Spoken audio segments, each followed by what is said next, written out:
Hey, this is Jared with Double Trouble, and today we're talking about calling turkeys.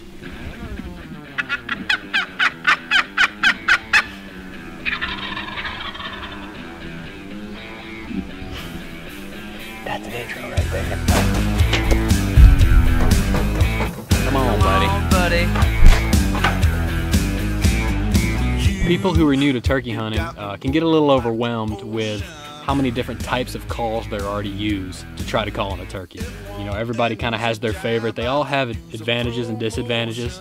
In this video, we're going to go over a few different types of turkey calls as well as what you should start out with. The first call I would recommend you buying is a box call.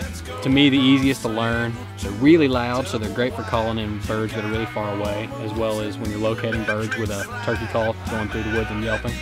Big problem with box calls is you have to move around a lot to use them. So when a bird gets in close, it's hard to use a box call a lot.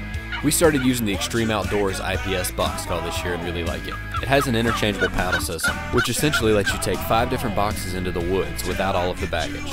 After you kind of get the hang of a box call, learn how to talk to turkeys, I'd recommend buying a slate. They're called slates, but they come in slate material, glass, acrylic, copper, aluminum. They come in all different kinds of materials, but it's all the same. It's a pot, which is the little round disc that you hold, and a striker, which is generally a piece of wood or some other material that you rub against it. This call is a lot more diverse. You can get a lot more in depth with the calls that you can make with this one. It's a little harder to learn. It's not difficult, but it can be a little more difficult than a box call. The third one I'd recommend getting, and this is the one that everybody wants to jump to at first but doesn't realize how hard it is to actually master, is a mouth call. A mouth call takes a lot of practice usually. Not a whole lot of people can pick it up the first time and just go out and call a turkey. The great thing about a mouth call is there's little to no movement when you're calling. If you're sitting in and working a bird in, you don't have to move around to call it. A mouth call is also great for walking and calling, trying to locate a bird. You never have to stop and dig out a call. I was on a hunt the other day where the birds wouldn't gobble to anything but a mouth call. And we actually, on the way back to the truck, got near a hen, called her in, she came in at 10 yards and walked right in front of us. The last 2 calls we're going to talk about are tube and wing bone calls.